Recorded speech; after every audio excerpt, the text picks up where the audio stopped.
மாண்புமிகு பேரவைத் தலைவர் அவர்களே,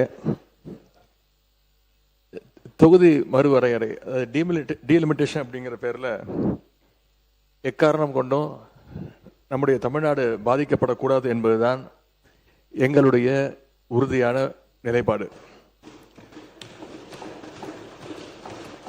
அது மட்டும் இல்லை, தற்போதைய மக்கள் தொகை கணக்கெடுப்பு அடிப்படையில் புதுசாக டீலிமிட்டேஷன் கொண்டு வந்தால் அது எவ்வளவு பெரிய ஆபத்தாக அமையும் அப்படிங்கிறத இந்தியாவுக்கே முதலாக சொன்ன இயக்கம் எங்களுடைய திராவிட முன்னேற்ற கழகம், எங்களுடைய தலைவர் அவர்கள் தான். இந்த விஷயத்தில் எங்களுடைய கழக அரசு எடுத்த பல்வேறு நடவடிக்கைகளை இங்கே பேசிய அமைச்சர் பெருமக்கள் உட்பட பல்வேறும் இங்கே பதிய வச்சிருக்கிறாங்க. இருந்தாலும் நான் சில நடவடிக்கைகளை இங்கே பதிய வைக்க விரும்புகின்றேன். டீலிமிட்டேஷன் சொல்லி தமிழ்நாட்டுடைய எம்பிக்கள் சீட் எண்ணிக்கையை குறைக்க அனுமதிக்க மாட்டோம். தமிழ்நாட்டுக்கு தற்போதுள்ள ரெப்ரசன்டேஷன் விதிகாச்சாரம் குறையக்கூடாதுன்னு இதே சட்டமன்றத்தில் 2024 ஆண்டு பிப்ரவரி மாதம் அன்றே தீர்மானத்தை நிறைவேற்றியவர் எங்களுடைய கழக தலைவர் அவர்கள், அப்போதைய முதலமைச்சர் அவர்கள். பிறகு சென்ற ஆண்டு பிப்ரவரி 2 இது தொடர்பாக ஒரு அமைச்சரவை கூட்டத்தையும் கூட்டி எங்களுடைய முதலமைச்சர், எங்களுடைய தலைவர் அவர்கள் அப்பொழுது நடத்தினார்கள். அந்த கூட்டத்தினுடைய முடிவின் எடுக்கப்பட்ட அடிப்படையில் சென்ற ஆண்டு மார்ச் மாதம் 5 எங்கள் தலைவர் தலைமையில் ஒரு அனைத்து கட்சி கூட்டமும் கூட்டப்பட்டது. அந்த கூட்டத்தில் இங்கே இருக்கக்கூடிய மாண்புமிகு நீர்வளத்துறை அமைச்சர் அவர்கள் அவங்களுடைய இயக்கத்தின் சார்பாக கலந்து கொண்டு அவருடைய கருத்துக்களை அங்கே பதிய வைச்சிருக்கிறார்.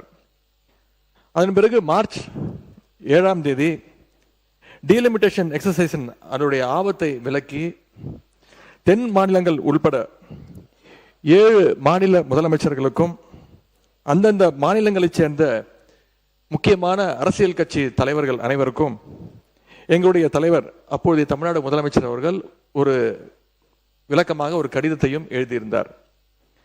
பின்பு மார்ச் 22 ஃபேர் டீலிமிட்டேஷன் என்ற தலைப்பில் 5 மாநில முதலமைச்சர்கள் மற்றும் இந்தியாவுடைய மிக முக்கியமான 10க்கும் அதிகமான கட்சிகளை சேர்ந்த முக்கிய தலைவர்களை கொண்டு ஒரு ஜாயிண்ட் ஆக்ஷன் கமிட்டி கூட்டத்தை எங்களுடைய தலைவர் அவர்கள் சென்னையிலே நடத்தினார்கள். அந்த கூட்டத்தில் இந்த டீலிமிட்டேஷனுடைய பாதிப்புகளை நான் தான் பிரசன்டேஷனாக கொடுத்தேன். 2026 மக்கள் தொகை அடிப்படையில் எம்பி தொகுதிகளை நிர்ணயித்தால் தென் மாநிலங்களுடைய எம்பிக்கள் தொகுதிகளுடைய எண்ணிக்கை குறைந்துவிடும். அதே நேரம் மக்கள் தொகையை கட்டுப்படுத்தாத வட மாநிலங்கள் அவங்களுடைய எம்பிக்கள் தொகுதிகள் அதிகரித்துவிடும்.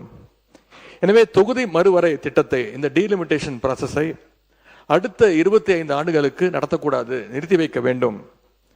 1971 சென்சஸின் படியே மக்களவை தொகுதிகள் தொடர வேண்டும் அப்படின்னு அந்த பிரசன்டேஷன்ல நான் தான் விளக்கி கூறினேன். அதுவே அந்த ஜாயிண்ட் ஆக்ஷன் கமிட்டி கூட்டத்தில் முக்கிய முடிவாக எடுக்கப்பட்டது. இதை அடுத்து அந்த கூட்டத்தில் எடுக்கப்பட்ட முடிவை எங்களுடைய தலைவர் அவர்கள், அப்போதைய முதலமைச்சர் அவர்கள் மார்ச் 24 இதே சட்டமன்றத்தில் விளக்கி கூறினார்கள். இந்த ஆண்டு ஏப்ரல் 16 அந்த மசோதாவுடைய நகலை தமிழ்நாடு எங்கும் எரிச்சு எங்களுடைய எதிர்ப்பை நாங்கள் வெளிக்காட்டினோம். எங்கள் தலைவர் அவர்களே, அப்பொழுது முதலமைச்சர் அவர்கள், எங்களுடைய தலைவர் அவர்களே அந்த போராட்டத்தில் கலந்து கொண்டு அந்த டீலிமிட்டேஷன் மசோதாவை எரித்தார்கள். அந்த மசோதா தோற்கடிக்கப்பட்டதை இந்த தீர்மானத்தில் இந்த அரசு குறிப்பிட்டிருக்கு. அந்த மசோதாவுக்கு நாங்கள் திராவிட முன்னேற்ற கழகம் காட்டிய எதிர்ப்பு தான் அந்த மசோதா பாராளுமன்றத்தில் தோற்கடிக்கப்பட்டதற்கான காரணம். இந்த சூழல்ல டீலிமிட்டேஷன் சட்ட திருத்தத்துக்கான மசோதாவை ஒன்றிய அரசு மீண்டும் கொண்டு வரக்கூடும் என்று எதிர்பார்க்கப்படுகின்றது. இதுல முக்கியமான விஷயம் என்ன அப்படின்னா, 1971 2026 வரை ஃப்ரீஸ் செய்யப்பட்டு இருக்கக்கூடிய அந்த டீலிமிட்டேஷன் எக்ஸசைஸை மேலும் 25 ஆண்டுகளுக்கு நீட்டிக்க வேண்டும். அதற்கான புதிய சட்ட திருத்தம் இந்த ஆண்டு வரலன்னா 2027 மக்கள் தொகை அடிப்படையில் எம்பிக்கள் தொகுதிகள் நிர்ணயம் செய்யப்படுவதற்கான வாய்ப்பு ஏற்பட்டுவிடும். அப்படி செய்யறதுக்கான அதிகாரத்தை அரசியல் அமைப்பு வழங்கியிருக்குன்னு சட்ட வல்லுநர்கள் தொடர்ந்து கூறி வருகிறார்கள். திராவிட முன்னேற்ற கழகத்தை பொறுத்த வரைக்கும் 33% மகளிர் இடஒதுக்கீட்டை நாங்கள் முழுமையாக ஆதரிக்கின்றோம், வரவேற்கின்றோம். ஒருவேளை மகளிர் இடஒதுக்கீடு மசோதாவுக்காக டீலிமிட்டேஷன் எக்ஸசைஸ் செய்யப்பட்டா 1971 மக்கள் தொகை அடிப்படையிலேயே செய்ய வேண்டும். அதுல ஏதாவது மாற்றம் வந்தா நாடாளுமன்றத்தில் தமிழ்நாட்டு எம்பிக்களுடைய விதிகாச்சாரம், நம்மளுடைய ரெப்ரசன்டேஷன் இப்ப இருக்கக்கூடிய 7.18% குறைக்க அனுமதிக்க கூடாதுன்னு மீண்டும் வலியுறுத்தி சொல்லி அரசு கொண்டு வந்திருக்கக்கூடிய இந்த தீர்மானத்தை நாங்கள் வரவேற்கின்றோம். மாண்புமிகு பொதுப்பணித்துறை அமைச்சர் அவர்கள்.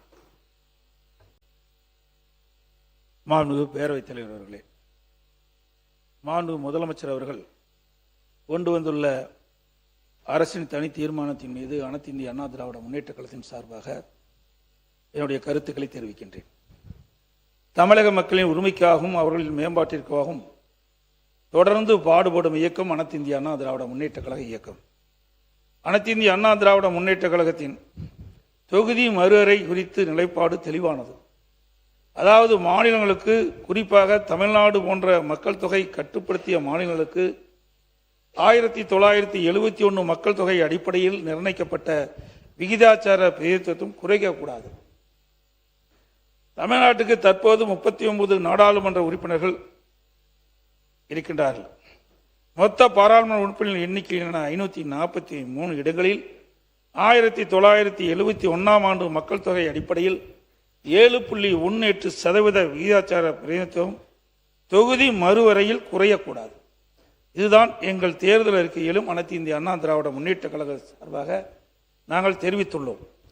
தொகுதி மறுவரையில் மாநிலங்களுக்கான தற்போதுள்ள விகிதாச்சாரம் குறையாமல் பாதுகாக்கப்படும் என்பது வெளிப்படையாக இல்லை.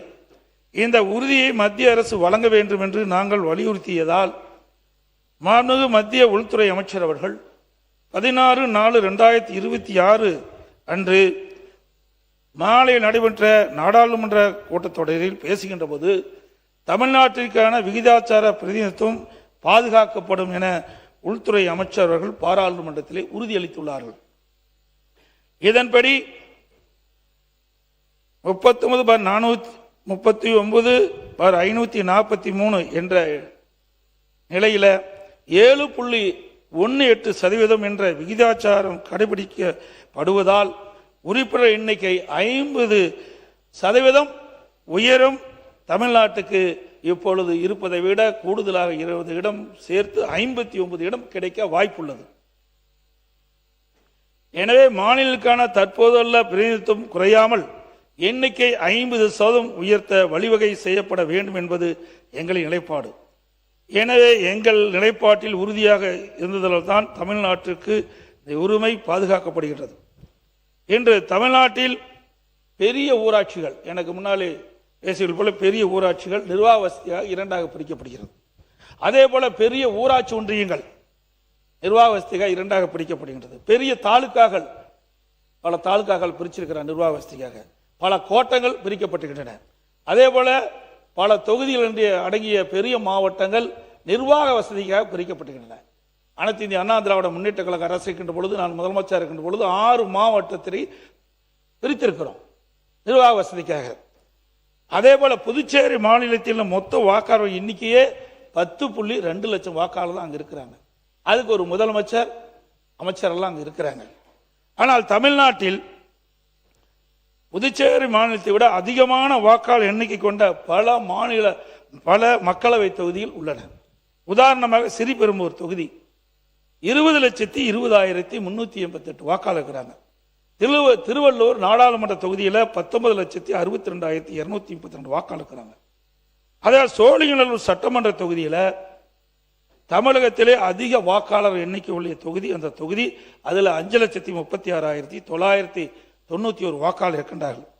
எனவே நிர்வாக வசதிக்காக வாக்காளர் அதிகம் உள்ள மக்களவை தொகுதி மற்றும் சட்டமன்ற தொகுதியை வாக்காளர் எண்ணிக்கை மற்றும் பரப்பளவின் அடிப்படையில் தொகுதி மறுவரை செய்வதில் எந்த தவறும் இல்லை. மத்திய அரசு தமிழ்நாட்டிற்கு எவ்வித பாதகமும் இல்லாமல் நாடாளுமன்ற தொகுதி எண்ணிக்கை தற்போதுள்ள விகிதாச்சாரப்படி, அதாவது 7.18% குறையாமல் தொகுதி மறுவரை செய்ய வேண்டும். அதோட